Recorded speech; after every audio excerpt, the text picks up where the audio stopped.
సుమన్ టీవీలో మీ personal and business promotions కోసం కింది నెంబర్కి కాంటాక్ట్ చేయండి. లాస్ట్ సండే అంటే 20వ తేదీ సాయంత్రము ఈ ఆలూరు ఆస్పరి రోడ్లో చిన్న హోతూరు దాటిన తర్వాత బొగ్గుబావి వంక కదా, బొగ్గుబావి వంక సమీపంలో ఒక డ్రమ్ములో ప్లాస్టిక్ బ్లూ డ్రమ్ములో ఒక గుర్తు తెలియని మనిషిని హత్య చేసి అక్కడ ఎవరో పడేసి వెళ్ళిపోవడం జరిగింది.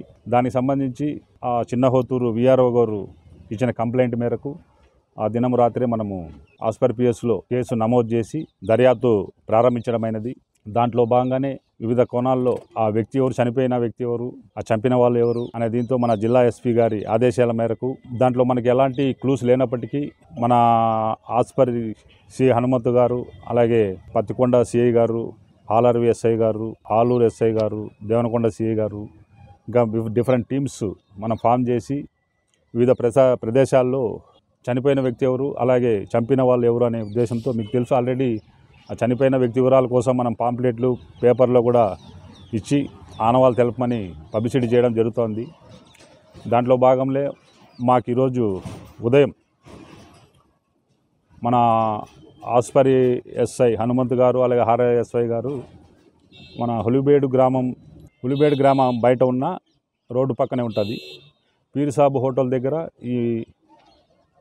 ఈ పాంప్లెట్ గుర్తు తెలియని వ్యక్తి శవం యొక్క ఆనవాళ్ళ కోసం విచారించిన సందర్భంలో అక్కడ అనుమానాస్పదంగా ఉన్న ఒక ముగ్గురు వ్యక్తులు పోలీసులు చూసి పారిపోవడానికి ప్రయత్నించినప్పుడు వాళ్ళని పోలీసులు పట్టుకొని విచారిస్తే ఎందుకు మీరు పారిపోతున్నారు, ఏం చేసినారు, పోలీసులు చూసి మీరు ఎందుకు భయపడుతున్నారు అనే ఇంటరాగేషన్ చేస్తున్న క్రమంలో ఈ నేరం చేసిన విధానము, చనిపోయిన వ్యక్తి యొక్క వివరాలు బయటపడినాయి. ఈ స్ప్రే ఎఫెక్ట్ పోయేసి ఈ వాసన స్టార్ట్ అయింది, బ్లాడ్ స్మెల్ వస్తుంది. ఏందా బ్లాడ్ స్మెల్ వస్తుందని డ్రైవరు నరసింహని అడుగుతాడు. అది ఆయిల్, లూబ్రికెంట్స్ ఆయిల్, ఆ వాసన వస్తుంది అని అంటాడు.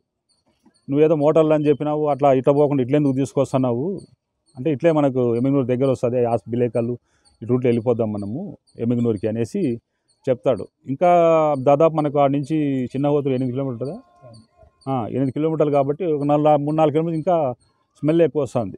ఇదేదో ఇదిగా ఉంది, నేను ఎక్కువ దూరం తీసుకుపోను, దీన్ని ఆయిల్ అంటున్నావు కదా, ఏమన్నా వేసేసి నువ్వు ఏదన్నా వేరే మార్గం చూసుకుంటే సర్లేని వీళ్ళు అతన్ని అబ్జర్వ్ చేస్తూ వస్తున్నాడు, ఎక్కడ మంచి ప్లేస్ ఉందో వేసేద్దామనేసి ఈ డ్రమ్ముని డిస్పోజ్ చేసేద్దామని. ఇంకా గేట్ దాటితే మళ్ళీ ఇబ్బంది పడతాడు.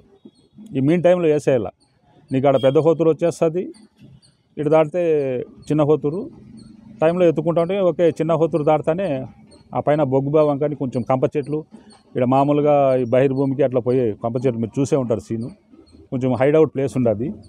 యాక్చువల్గా అది కూడా దాటి వెళ్ళిపోయినా కూడా మళ్ళీ వెనక్కి వస్తారు వీళ్ళు, కొద్ది దూరం పోయి మళ్ళీ చూసుకొని మళ్ళీ ఒక 100 మీటర్లు పోయి మళ్ళీ వెనక్కి వచ్చి అదే ప్లేస్లో లెఫ్ట్కి రోడ్ సైడు ఈ ఆటోని దింపేసి లోపలికి వెళ్ళిపోయిన తర్వాత ఆ డ్రమ్ముని వీడు దొల్లిచ్చేస్తాడు.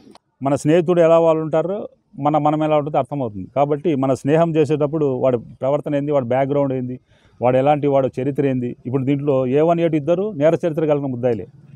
వీళ్ళకి తెలుసు పేటయ్యకి వాడు తండ్రిని చంపినాడు అని A1 నరసింహుడు తెలుసు, అయినా వాడితో సావాసం చేసినాడు.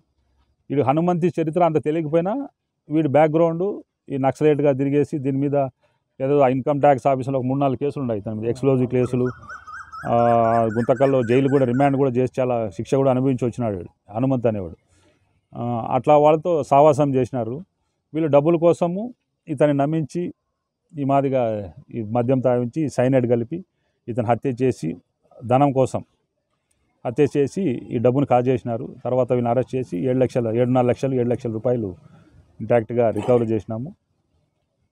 ఇది మొత్తము దీంట్లో మనకు ముఖ్యంగా ఇన్వెస్టిగేషన్లో మనకు కొన్ని సీసీ కెమెరాలను కూడా మేము చెక్ చేయడం జరిగింది. అది కూడా మాకు ఉపయోగపడింది విషయంలో భాగంగా. ఈ డ్రమ్ము ట్రాన్స్ఫర్ తర్వాత మేము అదే ఆ డాబా కాడ ఎక్కడ వాళ్ళు వెయిట్ చేసి మారినారో అక్కడ పెట్రోల్ బంకులో, అలాగే పక్కన చిన్న దాబాలో ఈ డ్రమ్ము ఆ రోజు ఆదివారం మనకి 28వ తేదీ ఆదివారము దాదాపు 12:30 ప్రాంతంలో ఆ ఏరియాలో పాస్ అయినట్టుగా మనకు సీసీ కెమెరాలు కూడా ఆధారాలు లభించినాయి. ఇవంతా టెక్నికల్గా ఎవిడెన్స్ కలెక్ట్ చేసుకుని ఇవన్నీ కోర్టుకు సబ్మిట్ చేసి వీళ్ళకి ఖచ్చితంగా శిక్ష పడే విధంగా వీళ్ళు ఇవన్నీ చూసినాం కాబట్టి ఖచ్చితంగా శిక్ష పడే విధంగా ఖచ్చితంగా శిక్ష కూడా పడుతుంది.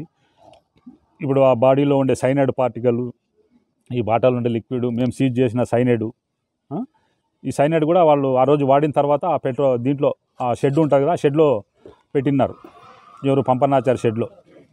ఇవన్నీ ఆడ సెక్యూర్ చేసుకోవడం జరిగింది. ఇది మొత్తంగా ఓవరాల్గా ఈ కేసు యొక్క దీంట్లో భాగంగా మన ఆలూరు ఎస్ఐ ఓబులేసు, ఆలూరు ఎస్ఐ నరేంద్ర, అలాగే దేవనకొండ సిఐ శ్రీనివాసులు, మన పత్తికొండ సిఐ మురళి, ఇంకా వాళ్ళ సిబ్బంది అందరూ కూడా ఈ వారం రోజుల్లో మేము చాలా హెక్టిక్గా ఎఫర్ట్ చేయడం జరిగింది. ఎలాంటి క్లూ లేనప్పటికీ ఎస్పీ గారి గైడెన్స్ మేరకు అన్ని కోణాల్లో దర్యాప్తు చేసి ఈ ముద్దాయిలు ఇంకా స్పెషల్ టీమ్స్ కూడా దీంట్లో అనంతపూర్ మన కర్నూలు నుంచి కూడా వచ్చి ఇన్స్పెక్టర్లు కూడా మిగతా ఇన్స్పెక్టర్లు కూడా దీంట్లో పార్టిసిపేట్ చేయడం జరిగింది. వీళ్ళందరి సహకారంతో ఈ కేసుని తొందరగా డిటెక్ట్ చేసి ఆ ముద్దాయిలు ఎవరు డిసీజ్డ్ ఐడెంటిఫై చేసి ఒక విధంగా మంచి కేసు మీకు అందరికీ తెలిసిన విషయం.